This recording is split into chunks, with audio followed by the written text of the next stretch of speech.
هرگز نه از بیماری بترسید، نه از هر چیزی که در فیلم ها نشون میدن، آینده های خطرناک و ترسناک و روزهای بد. هرگز بر اینها متمرکز نمونید اگر میخواید زندگی بکنید. اگر نمیخواید زندگی بکنید اون مسئله دیگه‌ایه، خودتون میدونید. اما اگر وعده دادید که با من همراهی کنید، از بیماری نترسید. بیماری حضور پیدا نخواهد کرد. چه دلیلی داره شما دستتون، پاتون، سرتون، گردنتون ضعیف بشه؟ هیچ دلیلی نداره. زمانی که اینها رو دوستشون دارید، زمانی که برای خودتون ارزش قائل هستید، زمانی که برای جسمتون احترام قائل هستید، امکان نداره جسمتون از شما فاصله بگیره. در دوستان و همسن و سالهای خودتون نگاه کنید.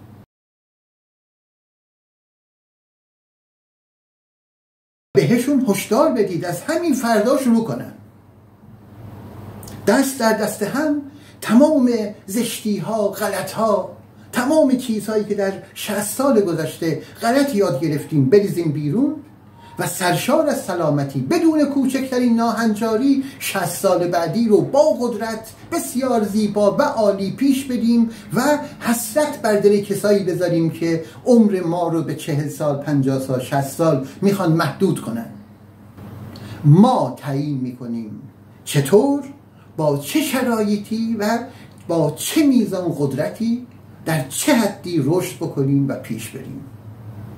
ما تعیین میکنیم، ما تعیین میکنیم، ما، فقط ما تعیین میکنیم به کجا خواهیم رسید، چه کارهای بزرگی انجام خواهیم داد.